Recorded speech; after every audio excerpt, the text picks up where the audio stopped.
ብዙ ጊዜ ሲያስተውለው ከልክ በላይ በኢየሱስ ክርስቶስ ትምህርት ሲመሰጥ ያየዋል። አፉን ከፍቶ ሲማር ያየዋል።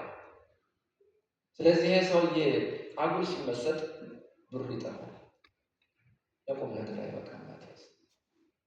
ስለዚህ ሁሉንም እንዲህ እያለ በፊልጶስ ዳተኝነት፣ በቶማስ ተጠራጣሪነት እያየ አእምሮውን ምርጡ ሰው እኔ፣ በዚህ ህብረት መሃል ቁልፉ ሰው እኔ ነኝ፣ እያዳሜ አሳጥማች ምናምን ቀረጭ አልነበርሽ አያ ዘቦስ በቃ ትልቁ ሰው እኔ ነኝ በዚህ ህብረት መሃል። ኢየሱስንም ሲያየው ሁል ጊዜ በቅዱስ ቁል ያለ አቧራ ከሱ የምፈልገው በተአምራት አማካኝነት ከሮም ነጥቆ የሚመልሰውን ለይሁዳ የሚያመጣውን መንግስት ነው። ያኔ ቁልፍ ቦታ ይዛለሁ፣ ወሳኝ ሰው ሆናለሁ የሚል ልብ ውስጥ ነበር። በተለይ በእግር እጥበቱ ጊዜ ክርስቶስ እንደ ተራ ሰው መጥቶ እግራቸው ስር የተርመጠመጠ እግር ሲያደርግ የበለጠ ናቀው ይላል። ይሄኔ ለትልቅ ነገር የማስበው ይሄን አቧራ ዝቅ እያለ ያጠራል ብሎ ናቀው ይላል። ውስጡ ያለችው ትዕቢት ገነፈለች። እንደውም ለመሸጥ ውስጡ እርግጠኛ ሆነ ያኔ ነበረ። ምንም ብዙ የሚያጠራጥር ነው፣ ብዙ የሚረባ ሰው አይደለም። እዚህ ታች ምናምን ያድጋል። ናቀው። ከዛ በኋላ ታሪኩ ሲቀጥል ታውቁታላችሁ፣ ይስተዋላል። በሐዋርያት ሥራ መጽሐፍ ውስጥ ሁሉም ደቀ መዛሙርት 11 ሚናቸውን ሲወጡ ይሁዳ የለም። ቁልፍ ነኝ ያለው ቁልፍ ሰው የለም።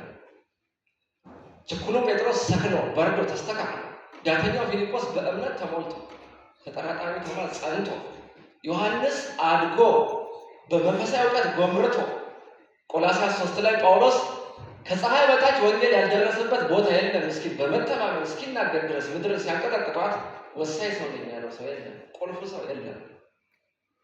የታበየው ሰው የለም። በእግዚአብሔር ስራ ውስጥ ወሳኝ የሚባል ሰው የለም። ቁልፍ የሚባል ሰው የለም በእግዚአብሔር ስራ ውስጥ። ሁሉም በፍቅር የተገዛ ባሪያ። እንዴት የሚያምር ስም ነው! ባሪያ አገልጋይ። የጌታ ስራ ወሳኝና ቁልፍ ራሱ ክርስቶስ ብቻ ነው። ራሱ ብቻ። ሐዋርያት ሥራ 1:26 እንደሚነግረን ቁጥር 24 ጀምሮ ስታዩት ይሁዳ በራሱ ፍቃድ ወዶ ለቆ በሄዳት ቦታ ሰውን ተካ ዘንድ ይገባናል ይላል። ዕጣውን ተጣለ፣ ማትያስ ላይ ያረፈ። በይሁዳ ቦታ ማትያስ ገባ። ታዲያ ይሁዳ ከገንዘብ መውደድ በተጓዳኝ የገባበት ትልቁ ነገር መታበይ ነበር፣ ያወጥመድ። ከሱ የምንማረው ትልቅ ነገር አለ። ጌታን እየፈራን እንጂ እያስፈራራን ማገልገል የለብንም። ጌታን እየፈራን እንጂ እያስፈራራን እሄድለታለሁ፣ ማን እንደሚጎዳ ያለው እያሉ ሰዎች በቀላሉ አገልግሎቱ ከየትም ይርቃል። ማን ይጎዳል? እሱ አገልጋይ ነች አጣ።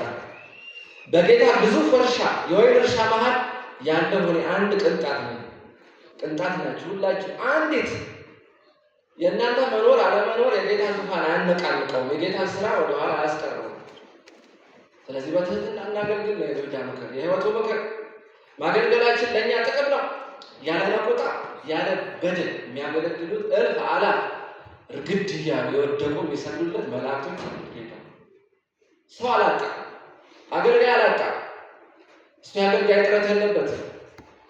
በብዙ ስፍራዎች ስንቶች ህብረቱን የጎዱ መስሏቸው፣ ቤተክርስቲያንን የጎዱ መስሏቸው፣ የእነሱ አለመኖር ቤተክርስቲያንን የሚያፈዛት መስሏቸው ራሳቸውን ከአገልግሎት አቀበዋል፣ ከግለታቸው ወርደዋል።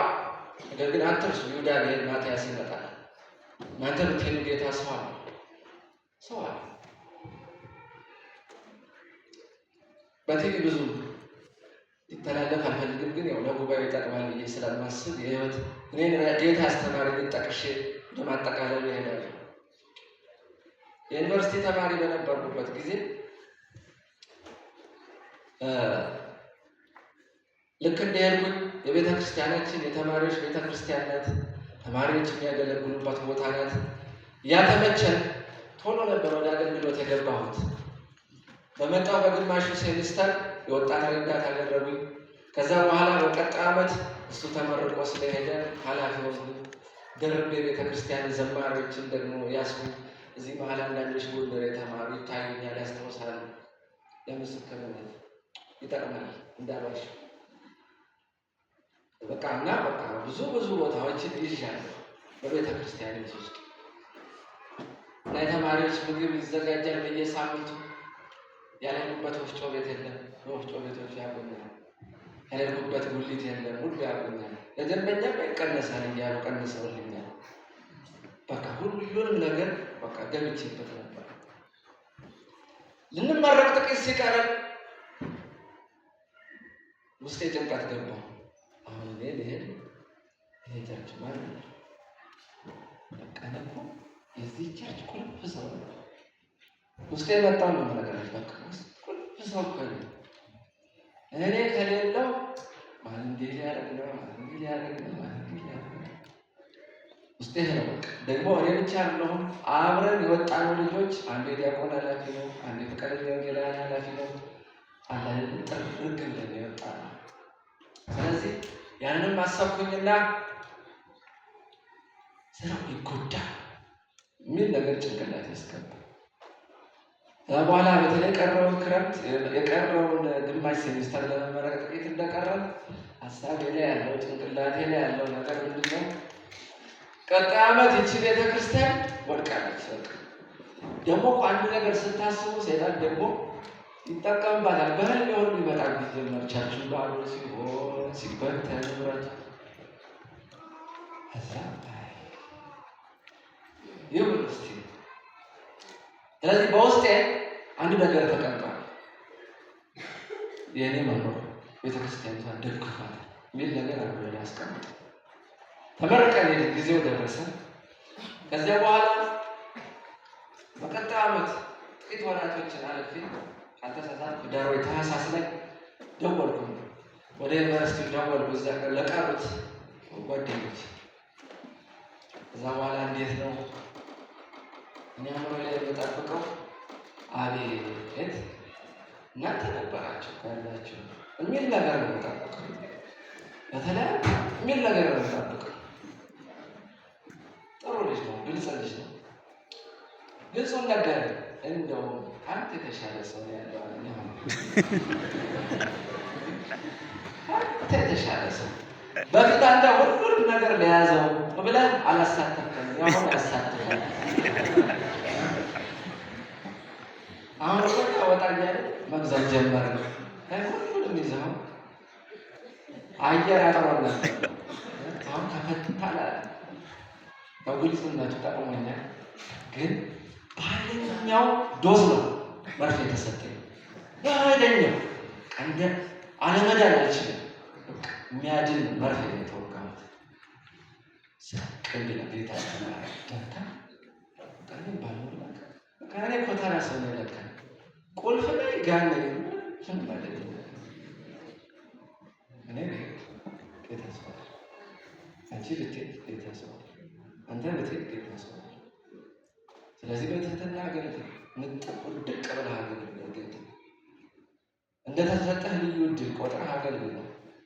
እግዚአብሔር በማንኛውም ሁኔታ ውስጥ ስለ ስሙ ነው ያነጻት ቤተክርስቲያን። ስለ አቤኔዘር፣ ስለ ስንታየው፣ ስለ ስሙ ያጸናትን፣ ስለ ስሙ ያኖራታል። ስለ ስሙ ያኖራታል። ምን ወደፊት ጭንቅ ይላይ ነበር በፊት። አቤት እኛ ባልኖረ ገሌ ባልኖረ ገሌት ባልኖረ እግዚአብሔር ሲያስተምረን ግን እግዚአብሔር ማንንም ሰው አምጥቶ ስራውን ይፈጽመዋል፣ ያከናውናል። ክብር ለሱ ይሁን። እግዚአብሔር ታማኝ ነው። አንዳንዱም ደግሞ ይሄ ነፍቶ ነው የሚያወጣው። አንዳንዱም ደግሞ ኩሽሽ አድርጎ የሚያወጣው ሰው ብቻ ሁለቱም መውጫ ነው። ብቻ ውጣ እንጂ አንዳንዱ ከአንተ በላይ ሰው፣ ከአንተ በላይ ድምፅ፣ ከአንተ በላይ መድረኩ ስትይዘው ከአንተ በላይ ዘማሪ አለ እንዴ፣ ከአንተ በላይ ሙዚቀኛ አለ እንዴ እያለ ነፍቶ አሳብጦ በዚህ በር ያወጣዋል። ሌላኛውን ደግሞ አንተ ደግሞ ምን ትጠቅማለህ? ሰው ፊት ልትቆም አንተ አፋ ልታወራ አናውቅህም እንደዚያ የድሮ ኃጢአትህን ቁጭ በል አልፈህ አንዳንዱን ደግሞ ሰቅዞ ይጥለዋል። ወደ ታች እንዳይነሳ እንዳያገለግል ጌታው ፊት ሽር ጉድ እንዳይል ያደርገዋል። ይሄ የይሁዳ ተቃራኒ ነው። አንዳንዱ በማስታበይ ነው የሚያወጣው። አንዳንዱ ደግሞ ያልተገባ ትህትና ከማገልገል የሚያስቀር ትህትና ያልተገባ ትህትና ነው። እሱን አይቀበለውም ጌታ። የፈለጋችሁትን ትሁት ብትሆኑ ከማገልገል የሚያስቀር መሆን ያለበትን ትህትናችን ነው።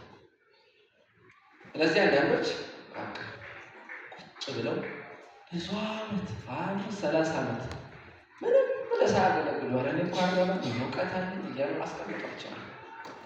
የሰይጣን መሳሪያ ነው። ከቀደሙት መማር ነው። እንደው በር ላይ በደንብ ማስተናገድ ቢሆን ያመልጥ ነው። አስተናገድ ሰምተናል። በር ላይ ባስተናገዱት ሰው ያስጠመቁ ሰዎች በፈገግታ በፍቅር አስተቃቀፋቸው። ያም አገልግሎት ነው። ሚናህን ላይ እግዚአብሔር ግለጥልኝ በለው። በትህትና እንዳገለግል ጥበብ በዚህ አለ። ሁለተኛ ቆሮንቶስ 6:4 ላይ እንደ ጌታ አገልጋዮች በሁሉ ነገር ራሳችንን እናማጥናለን ይላል። እቺ ቋንቋ ደስ ትለኛለች። እናማጥናለን ይላል ጳውሎስ። ወደ ላይ አንነፋም፣ ወደታችን በጣም አንወድቅም፣ አጉል ትህትና ውስጥ አንወድቅም። እናማጥናለን፣ የተመጣጠነ ህይወት እንኖራለን። እንደዚህ አይነት ሰው ብዙ መሄድ ይችላል ካለፈው ስንማር ጌታ በዚህ መንፈስ ይጎብኝ። አሜን። እንደ ማርያም አንሆን ሁሌ ተማሪ። ማርያምን ደግፈታለሁ ተማሪ በመሆኗ ግን ሰው 30 ዓመት መማር የለበትም። እንደ ማርታም ጎድ መባል አለበት። እንደ ማርታም የሚሰራ ያስፈልጋል ለጌታ። ለአንዳንድ ሰዎች ነግሬያቸዋለሁ። ይህን ስም ከሁለቱ ይወጣል፣ ከማርያም ከማርታ። ማርያታ ይባላል። ሰው ማርያታ ነው መሆን ያለበት። እንደ ማርያም አረኔ ተማሪ ነኝ ሁሌ ከጌታዬ። ስራውስ መቼ ነው? አገልግሎቱስ መቼ ነው? እንደ ማርታም ደግሞ ጥድፍ አለ ሰከን ብሎ ደግሞ ከጌታ መማር፣ መቅሰም ከጌታ ማገልገል፣ በትህትና መቅሰም ከጌታ ማገልገል። ራሱን በትህትና ላቀረበ ሕፃን ሽማግሌ ሳይል ሊቅ ደቂቅ ሳይል አነሰ በዛ ሳይል እንዴት እንደሚጠቀምብህ ያውቃልና ራስን ስጠው። በጓዳ ውደቅ፣ በአደባባይ ያከብርሃል። አላዋቂነትን ንገረው፣ በእውቀቱ ይሞላል። ከኔ ምንም የለም በለው፣ የእሱ የሆነውን ይሰጣል። በመንፈሳዊ ሀብትን ትጥለቀለቃለህ። እግዚአብሔር ለዛ ጸጋ ያብቃል። አሜን። ጥሪ አድርጌ ልጨርስ ለጸሎት። ምናልባት በዚህ ጉባኤ መሀል እየዘገየ ያለ ወንድም እህት ቢኖር ለመቀደስ ከኃጢአት የጸዳ ሕይወት ለመኖር ወይም ደግሞ ለማገልገል የሚዘገይ ሰው ካለ መጽሐፍ ቅዱስ የመዳን ቀን ዛሬ ነው ሲል የማገልገል ቀን ዛሬ ነው እያለ ነው። ምክንያቱም የዳነ ያገለግላል። የዳነ እኮ ዝም ብሎ አይቀመጥም፣ ያገለግላል። በመንፈሳዊ ቀጠሮ የምትኖር ካለሽ ከኃጢአት ልምምድ ካለብህ ለመተው አትዘግይ ይልሃል ጌታ። ዛሬ አትዘግይ። መንገድ እንዲያሳይህ የጠራው ክርስትና ለመኖር በቅድስና ለመኖር መንገድን እንዲያሳይህ ተጠባጠም። እንደ ዳንኤል ከመዘግየት ጌታ የሚጠብቅ ይህ መጀመሪያው ጸሎታችን ነው በጌታ ፊት። ሁለተኛው ዘመኑ ቸኩሏል፣ ነገር ሁሉ ተያይዞ ወደ ፍጻሜ ተማር። እኛ ግን እንደ እግዚአብሔር ሕዝብ መዘግየት ይታይብናል። ይሄ የምታዩት ነው። በፈረሰኛው ዘመን እግረኛ ሆነናል። ኤርምያስ እንዳለው እንደ ንስር ኃይላችን እንዲያድሰው በመንፈሱ እንዲለኩሰን እንዲያቀጣጥለን ለተግባር እንዲያፈጥነን ጸሎታችን ጌታ ይርዳል። ሶስተኛው በቻልከው የምትተጋ ለጌታ ስራ የምትተጋ ቀጥል። እግዚአብሔር ይርዳሽ። ከመታበይ ግን እንጽና።